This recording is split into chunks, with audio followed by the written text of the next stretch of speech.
جی السلام علیکم ورحمۃ اللہ۔ تو مطالعے کی بات چل رہی تھی۔ مطالعے میں اب اگلا سوال یہ کہ اپنا شوق اور انہماک کیسے برقرار رکھا جائے۔ تو مطالعے میں انہماک اور دلچسپی پیدا کرنے کے لیے ضروری یہ ہے سب سے ابتدائی طور پر کہ روزانہ ہم قرآن کریم کے ایک حصے کی تلاوت مخصوص کر لیں۔ اس سے ہمیں سکون اور راحت بھی ملے گا اور ہمارے مطالعے کا ذوق بھی بڑھے گا، اور روزمرہ کی زندگی میں فکری گمراہی کا خدشہ نہیں رہے گا۔ ہمارے جو کنسیپٹس خراب ہو رہے ہیں، جس کے وجہ سے ایک کورس بھی شروع کیا گیا ریفارمیشن آف کنسیپٹس کے نام سے۔ پارٹیسپینٹس ابھی سارے شاید جوائن نہیں ہو سکے صحیح۔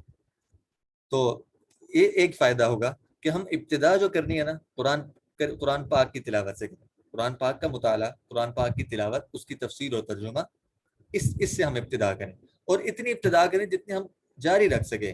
ٹھیک ہے، ایک حدیث ہے، اللہ کے نبی صلی اللہ علیہ وسلم نے فرمایا احب الاعمال الی اللہ ادومها وان قل۔ اللہ کے ہاں سب سے بہترین عمل وہ ہے جس کے اندر تسلسل ہو، استقامت ہو، ثابت قدمی ہو، کنسسٹنسی ہو۔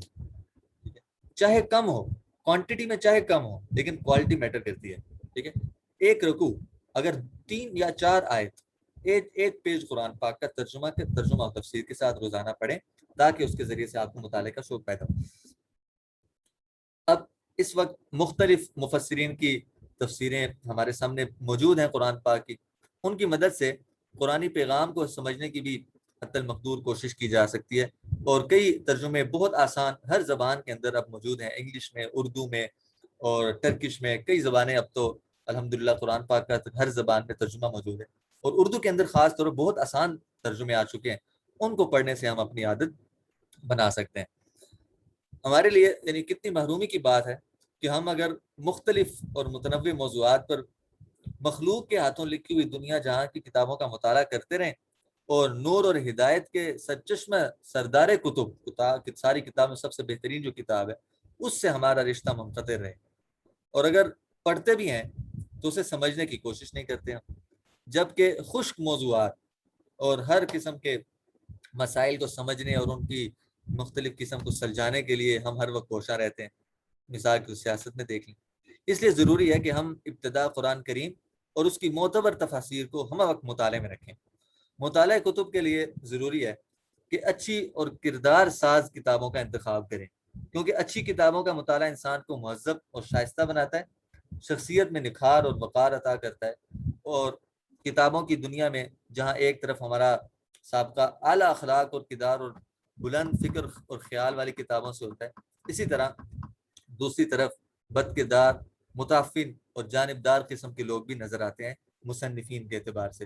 اس لیے ہمیں ان دونوں طرح کے لوگوں سے عبرت حاصل کرتے ہوئے اچھے لوگوں کی لکھی ہوئی کتابوں کو پڑھنے کی کوشش کرنی چاہیے، کیونکہ اچھے لوگوں کی کتابیں اور ان کی زندگی کے بارے میں پڑھ کر فطرتاً انہیں کے نقش قدم پر چلنے کی انسان کے اندر خواہش پیدا ہوتی ہے۔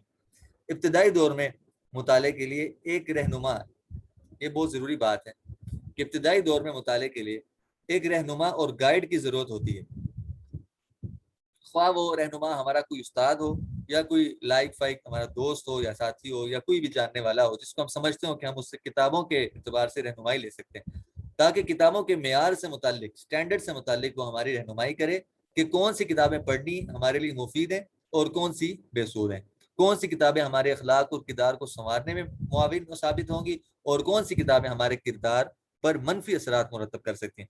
ابتدا میں کوئی رہنمائی کرنے والا نہ ہو تو آدمی کنفیوز اور ذہنی انتشار کا شکار ہو کر رہ جاتا ہے، اور ادھر ادھر کی 2-4 کتابیں پڑھ کر مطالعے کا سلسلہ ترک کر دیتا ہے، چھوڑ دیتا ہے بات۔ بہت سے لوگوں کے اندر مطالعے کا شوق اور جذبہ وافر مقدار میں ہوتا ہے، لیکن صحیح رہنمائی نہ ملنے اور اچھی کتابوں کا انتخاب نہ ہونے کی وجہ سے آہستہ آہستہ وہ جذبہ ٹھنڈا ہو جاتا ہے، اور بالآخر آدمی تھک ہار کر مطالعے کا سلسلہ چھوڑ دیتا ہے۔ اس لیے انتخاب کتب کے معاملے میں مسلسل اپنے بڑوں کی رہنمائی اور ان سے مشورہ لیتے رہنا چاہیے، کیونکہ اب ہم نے یہ نیت کر لی کہ انشاءاللہ ہم کتابوں کو پڑھیں گے، تو یہ بات ضروری ہے اس کے ساتھ کہ ہم اس کے اندر رہنمائی بھی حاصل کر رہے ہیں۔ تو یہ باتیں ہیں ضروری جو آج ہم نے ڈسکس کی۔ آخری بات، پریکٹیکل ایکشن ہمارے لیے کیا ہونا چاہیے، وہ یہ ہے کہ سب سے پہلے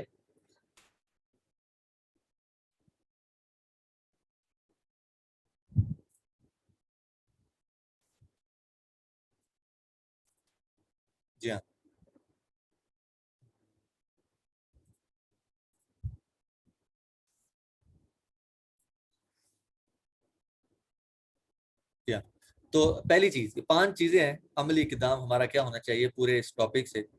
تو پہلے ان کتابوں کا مطالعہ جن کو پڑھ کر آپ کے کنسیپٹس میں بگاڑ کا خدشہ ختم ہو جائے. ٹھیک ہے، اب اس بارے میں انشاءاللہ جتنے بھی پارٹیسپینٹس ہیں اس وقت، میں ان کو ایک لسٹ بھیجوں گا کتابوں کی جن کا پڑھنا ایک عام آدمی کے لیے بہت ضروری ہے. ان کو پڑھ کر انسان کم از کم بعد میں جتنی بھی کتابیں پڑھے اس سے اس کے اشکالات اور افکار و خیالات میں، عقائد میں، بلیفس میں بگاڑ پیدا ہونے کا خدشہ ختم ہو جائے گا. دوسری چیز، رہنمائی لیے بغیر کوئی کتاب ریڈ نہیں کرنی. تیسری بات یہ کہ جس فیلڈ میں آپ ہیں اسی سے متعلق ریڈ کریں. انجینئر بن رہے ہیں، انجینئرنگ سے متعلق کتابیں پڑھیں. آرمی میں ہیں، آرمی سے متعلق کتابیں پڑھیں. میڈیکل فیلڈ میں متعلق، اگر آپ خاتون خانہ ہیں، کچن سے متعلق کتابیں پڑھیں، کھانا بنانے سے متعلق کتابیں پڑھیں، بچوں کی تربیت سے متعلق کتابیں پڑھیں، معاشرے میں اچھا کردار ادا کرنے کے اعتبار سے کتابیں پڑھیں. ہر ایک. اسی طرح چوتھی بات یہ، وقت طے کر کے روزانہ مطالعہ کریں کہ میں نے یہ وقت میری کتابوں کے مطالعے کا ہے، اس وقت میں نے یہ کتاب پڑھنی، سونے سے پہلے ہو، صبح اٹھنے کے بعد ہو، جو بھی آپ کا وقت ہو، پھر اس کے اوپر ڈٹ جائیں کہ انشاءاللہ اس وقت میں نے کتاب ہی پڑھنی ہے اور کوئی کام نہیں کرنا.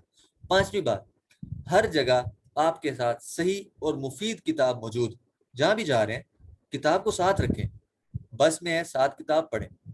فضول باتوں کے بجائے آپ کتاب کے ذریعے سے اپنے آپ کو اچھا ساتھی بھی ہے کتاب، اور اس کے ذریعے سے آپ اپنے آپ کو اچھا کردار اور اچھی شخصیت بھی بنا سکتے ہیں. جہاں بھی آپ جائیں آپ کے بیگ میں کوئی چھوٹا بیگ ہو، اس کے اندر آپ کی ساتھ جو آپ ان دنوں کتاب پڑھ رہے ہیں وہ آپ کے ساتھ موجود ہو، تاکہ آپ کا کوئی بھی وقت ضائع نہ ہو، فضول بحث مباحثے نہ ہو، فضول ڈسکشن نہ ہو، فضول سننا نہ ہو، فضول دیکھنا نہ ہو. کتاب پڑھیں، فائدہ اٹھائیں، اور انسان اس کے ذریعے سے انسان کامیاب ہو سکتا ہے اور کئی لوگوں کی کامیابی کا انسان ذریعہ بن سکتا ہے. بس آج کی ہماری یہ بات تھی کہ پریکٹیکل ایکشن کے طور پر ہم نے اس کو ڈسکس کیا. انشاءاللہ اگر آپ اس پر عمل کر لیں تو اس کا فائدہ آپ خود اس کو محسوس کر سکتے ہیں. اور کوئی بھی سوال ہو، کوئی کنفیوژن ہو، پوچھ بھی سکتے ہیں. کوئی بات رہ گئی ہو، کوئی سوال آپ کو کوئی بات آپ کو نہ سمجھ میں آئی ہو، اس کو کلیئر کروا سکتے ہیں. اور جو کتابوں کی فہرست ہے، لسٹ کہ ہمیں کون سی کتابوں کا مطالعہ سب سے پہلے کرنا چاہیے، وہ انشاءاللہ آپ کے ساتھ شیئر کر دی جائے گی. جزاکم اللہ خیرا. اللہ حافظ. السلام علیکم.